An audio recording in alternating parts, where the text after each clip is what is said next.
ప్రతి సీజన్లో ఉన్నట్లు సీక్రెట్ టాస్క్ ఈ సీజన్లో లేదంటే అనుకుంటుంటే ఆడియన్స్ అందరి కోసం కంటెస్టెంట్స్ సీక్రెట్ టాస్క్తో మనందరి ముందుకే వచ్చేస్తారు. అవినాష్కి చుక్కలు చూపిస్తూ దుప్పట్లో దొంగలా మారిపోయిన రోహిణి, ప్రేరణ, నాబిల్, నిఖిల్ వీరంతా.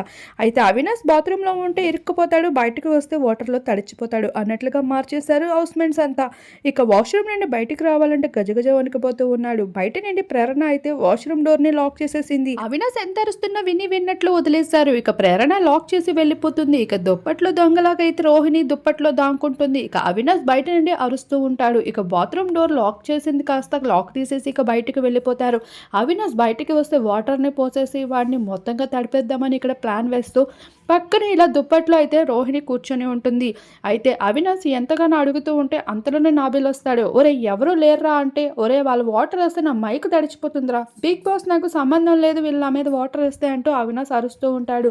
అంతలోనే దుప్పట్లో ఉన్న రోహిణి ఇలా వెంటనే లెగిసిపోతుంది. అది చూసి వెంటనే బాత్రూంలో డోర్ని లాక్ చేసేసుకుంటాడు. ఇక రోహిణిని అలానే హౌస్మేట్స్ని రిక్వెస్ట్ చేసుకుంటూ ఉంటారు. సరే స్వామి మీతో నేను ఇంకా తగలను కానీ నన్ను వదిలిపెట్టేయండి ప్లీజ్, నా మైక్ పాడైపోతుంది అంటూ అవినాష్ అయితే అడుగుతూ ఉంటాడు. ఇలా మొత్తానికి హౌస్మేట్స్ అంతా అవినాష్ని గజగజ వణికించేశారని చెప్పుకోవచ్చు. ఎప్పుడు నవ్వుతూ కామెడీసే కాదు ఇలాంటివి కూడా ఎదుర్కో అంటూ.